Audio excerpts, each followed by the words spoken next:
कहानी नतीजा धूम्रपान का। सेठ बिहारी लाल के एक पुत्र था जिसका नाम था कल्पना कांत। 4 पुत्रियों के बीच एक ही पुत्र था। यही कारण था कि उसका लालन पालन बहुत ही लाड़ प्यार से हुआ तथा शहर के सबसे अच्छे विद्यालय में उसे पढ़ने भेजा गया। जिस विद्यालय में कल्पना कांत शिक्षा प्राप्त कर रहा था, वहाँ उसे कुछ बड़े घरों के गलत आदत वाले लड़कों की संगति हो गई। वो उनके साथ बीड़ी सिगरेट आदि पीने लगा। यहाँ तक कि जब कभी वह अजली बीड़ी या सिगरेट देख लेता तो उसका मन मचल उठता। वह लुक छिप कर उसे पीकर ही रहता। धीरे धीरे उसकी यह आदत जड़ पकड़ती गई। प्रायः दिन भर बीड़ी हाथ में ही रहती थी। एक दिन उसके पागलपन की चरम सीमा ही आ गई।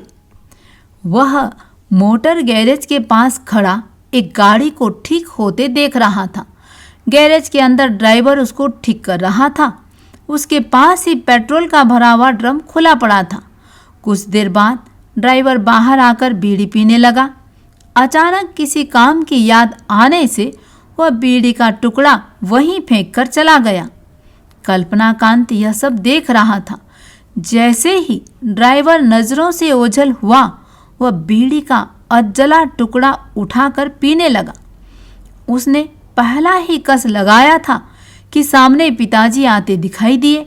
अचानक पिताजी को सामने देखकर वह घबरा गया और उसी घबराहट में बीड़ी का जलता हुआ टुकड़ा उसने गैरेज की तरफ फेंक दिया।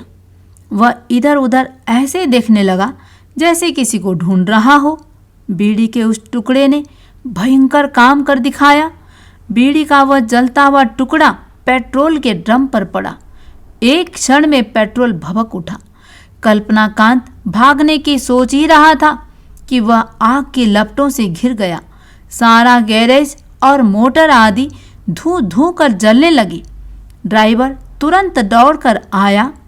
कल्पना कांत 2-3 बार चिल्लाया और बेहोश होकर गिर पड़ा। ड्राइवर ने उसे उठाया और अंदर मकान में ले गया। कल्पना कांत को बाद में चिकित्सालय में भर्ती कराया गया। काफ़ी लंबे समय के उपचार के बाद वह स्वस्थ हो पाया, पर उसका चेहरा अत्यंत बदसूरत हो गया। जब वह बड़ा हुआ तब भी उसकी बदसूरती ज्यों की त्यों बनी रही। कल्पना कांत जब भी छोटे बच्चों के बीच बैठता तो अपने बदसूरत चेहरे को दिखाकर वह अपनी आप बीती सुनाता और कहता, भैया भूल कर भी कभी जीवन में धूम्रपान मत करना। बच्चों को धूम्रपान न करने का उपदेश देते हुए वह कहता, मेरे चेहरे को देखो और धूम्रपान के नतीजे की कल्पना करो। छुपकर कोई काम मत करो। साथ ही धूम्रपान जैसी चीज़ों से सदैव दूर रहो।